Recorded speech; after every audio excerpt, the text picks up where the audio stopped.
بسم اللہ الرحمن الرحیم۔ آج کل کے دور میں فریج ہر گھر کی ضرورت ہے۔ اس کی صفائی بہت ضروری ہے۔ اس کے لیے چند ٹوٹکے آپ کو بتاتے ہیں۔ اس سے پہلے آپ ہمارا چینل سبسکرائب کر لیجئے اور لائک کر لیں تاکہ آپ کو اس طرح کی مفید ویڈیوز فوراً مل سکے۔ فریج ہر کچن کی بنیادی ضرورت ہے۔ اگر اس کی مناسب صفائی نہ کی جائے اور اسے بے تحاشا چیزوں سے بھر دیا جائے تو اس میں سے بدبو آنے لگتی ہے جو آہستہ آہستہ اس میں رکھے سامان میں بھی پھیل جاتی ہے۔ لہٰذا فریج کی صفائی نہایت اہم ہے۔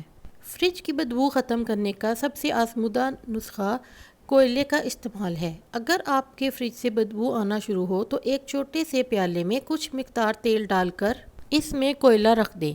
پہلے اس جگہ کا انتخاب کریں جہاں سے بو آئے گی۔ یاد رہے کہ ایک ہفتے کے استعمال کے بعد اسے نکال دیں۔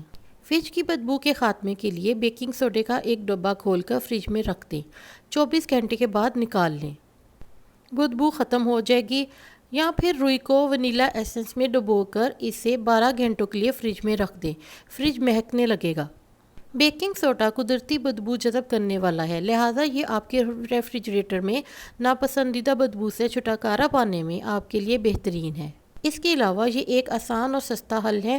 آپ کو بس بیکنگ پاؤڈر سوڈے کا ایک ڈبہ اور تھوڑا سا صبر کی ضرورت ہے۔ اس کے علاوہ لیموں کا استعمال ہے۔ لیموں کا رس لے کر اس میں لونگ ڈالیں اور فریج کی اندرونی سطح پر لگائیں۔ بعد ازاں صاف کپڑے سے دھو لیں۔ یہ خوشبو کا احساس دینے کے ساتھ ساتھ فریج کی بدبو کو بھی مار دیتا ہے۔ اس لیے سب سے اہم بات یہ ہے کہ آپ فریج میں کھانے پینے کی چیزوں کو ترتیب سے رکھیں۔ سبزیوں اور پھلوں کو دودھ اور پانی کی بوتلوں سے دور رکھیں۔ ہر 15 دن میں فریج کو اندر سے ضرور صاف کریں۔ اگر آپ کے ریفریجریٹر سے بدبو آتی ہے تو آپ یہ 10 قدم اٹھائیے۔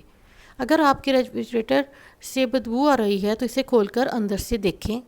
اپنے تمام کھانے کی میعاد ختم ہونے کی تاریخیں چیک کریں اور جو کچھ بھی ختم ہو چکا ہو اسے پھینک دیں۔ اپنے ریفریجریٹر کے دروازے کی مہریں چیک کریں تاکہ یہ بات یقینی بنا سکیں کہ وہ سخت ہیں اور باہر کی بدبو نہیں آنے دے رہے۔